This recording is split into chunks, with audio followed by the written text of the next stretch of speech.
I want to get a perfect set in. Fuck. Fuck.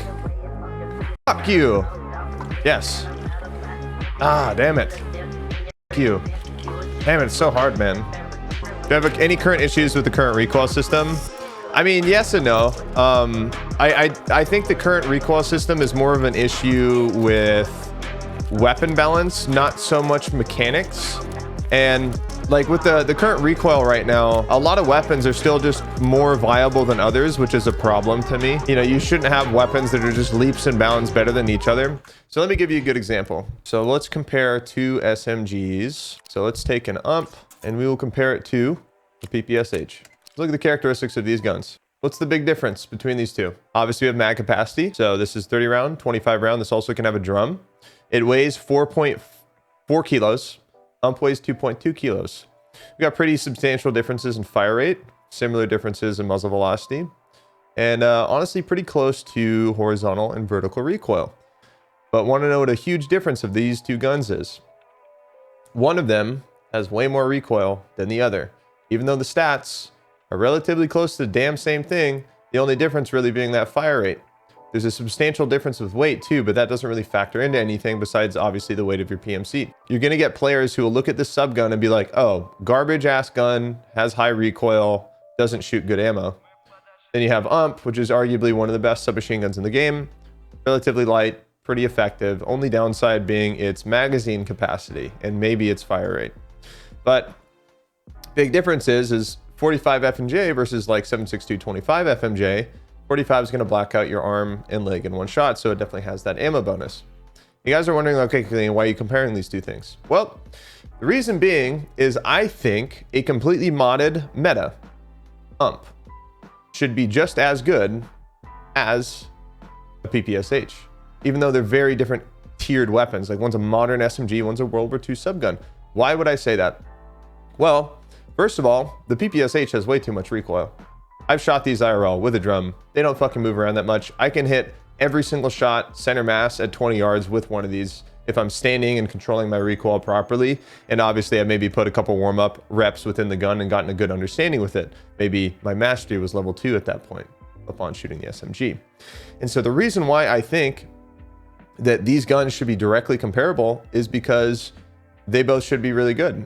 If they're both really good, they're both viable. If they're both viable, then both means players could value them both equally. However, players have preferences. Maybe players want to run AP ammo. There is no AP ammo in a 7.62 25 gun. Maybe they want it suppressed. Can't run this gun suppressed. But when you compare them side by side, they should not be drastically different between one another. So at the end of the day, like this gun, even though it's a tier 1 World War II, you know, fucking SMG, should be able to uphold a amount of recoil that is considered meta. And the only downside really being its ammo. So you could head eyes people with this thing, no fucking problem all day. But if you don't hit them in the face, man, you're probably not going to do that much damage to them if they got armor on. They need to bridge the gap between a lot of different weapons in this game. And that comes to the stats and recoil. But what's unfortunate is the stats and the recoil of these guns does not fucking matter. Because the fire rate and the first shot vector, which is a stat that is not shown to us, it's a complete mystery. You don't know it unless you just fucking practice with the weapon a lot. But to educate you guys who don't know, first shot vector recoil is the initial spray pattern the gun has when you first shoot it. And every single gun in the game is different. Every single gun has a different shot vector and it has a different way that it steadies out. So when I look at 46 vert recoil and 48 vert recoil, I'm like, okay, these two guns should recoil close to the same fucking way. They should be like very comparable in terms of the way that they shoot. But that's actually not the case because this first shot vector stat, which is not shown to us, and we are just like kind of left in the dark about it, is a big deciding factor in terms of how a weapon performs. That's why a meta RD704 has less recoil than a meta M4 with the same exact stats, which should not be the fucking case. The stats need to be more clear, and the first shot vector needs to be somehow altered by the players. It either needs to be adjusted by the recoil stat itself or the the introduction of a new stat. If it was up to me, essentially how I would rebalance a lot of the weapons and the attachments in this game is, first of all, with attachments, I would separate horizontal and vertical recoil into separate stats. It wouldn't just be recoil anymore, because when you have a recoil stat, it affects the horizontal and the vertical. I would split them up and separate them entirely. So that if you wanted a gun that has like more of an aggressive horizontal recoil, you could actually get attachments that help mitigate that horizontal recoil significantly, but that means that you're trading off for more vertical, and vice versa. And so depending on the gun and the build, you could kind of have more modularity with that customization. And then on top of that, there needs to be a stat in the game that does affect the first shot vector recoil. But if you have a attachment that has, say, a high vector recoil stat, or whatever the hell you would call it, it wouldn't be very high in horizontal or vertical. So you'd be making trade-offs with your attachments. That way it would create a lot more diversity within the builds in the game and give players a bit more freedom in terms of how they want to personalize their weapon to them and how they want to learn it to them.